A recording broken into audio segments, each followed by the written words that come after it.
स्वागत है आपका इस YouTube चैनल पे। आज की इस वीडियो में आप जानोगे वह 2 घंटे से सो रहा है, इसका इंग्लिश में ट्रांसलेशन कैसे होगा और क्या होगा। इसको ट्रांसलेट करने के लिए आपको दो चीज़ समझना होगा। सबसे पहले तो वर्ड मीनिंग, दूसरा इसका कुछ फॉर्मेट होता है। वर्ड मीनिंग देख लेते हैं। वह का इंग्लिश ही होता है, से का इंग्लिश फॉर या सिंस होगा, डिपेंड करता है, मैं बताऊंगा शॉर्ट में। सोना का इंग्लिश स्लीप होता है। फॉर्मेट इसका हो जाता है इस तरह के सेंटेंस का। ये कौन सा सेंटेंस है? वह 2 घंटे से सो रहा है। ये प्रेजेंट परफेक्ट कंटिन्यूअस टेंस है। प्रेजेंट परफेक्ट कंटिन्यूअस टेंस का ये वाला फॉर्मेट होता है। सबसे पहले सब्जेक्ट, उसके बाद हैज हैव में से कोई भी एक, उसके बाद बीन, उसके बाद वर्ब प्लस आईएनजी, लास्ट में ऑब्जेक्ट।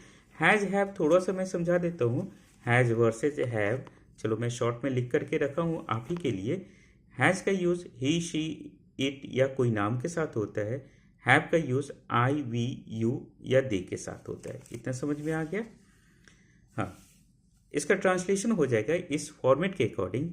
वह की जगह पर ही आ गया, सब्जेक्ट की जगह पर ही। हैज हैव में से कौन सा यूज हुआ होगा?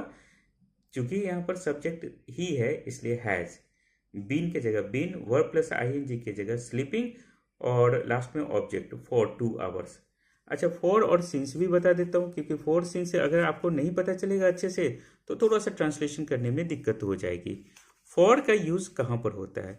फॉर का यूज पीरियड ऑफ टाइम के लिए होता है, मतलब कुछ समय का अंतराल के लिए। जैसे 2 आवर्स, 3 आवर, 3 डेज, इस तरह का वर्ड लिखा हुआ हो तो वहाँ पर फॉर यूज करते हैं। पॉइंट ऑफ टाइम के लिए जैसे 4 AM, 17 जुलाई, मॉर्निंग, इवनिंग, ये सब के लिए सिंस हम यूज करते हैं।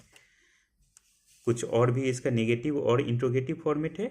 वह 2 घंटे से नहीं सो रहा है, इसका ट्रांसलेशन होगा ही has not been sleeping for 2 hours. यहाँ पर देखो हेल्पिंग वर्ब हैज़ के बाद नॉट को ऐड कर दिया गया है, क्योंकि हिंदी में भी नहीं था। और बस बाकी ऊपर से कुछ भी चेंज नहीं है।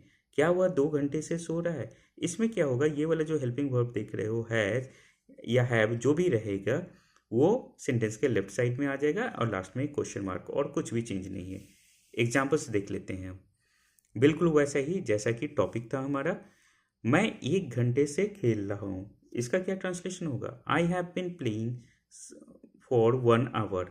देखो यहाँ पर आई के साथ हैव यूज हुआ है और 1 घंटे से पीरियड ऑफ टाइम है, एग्जैक्ट टाइम नहीं है।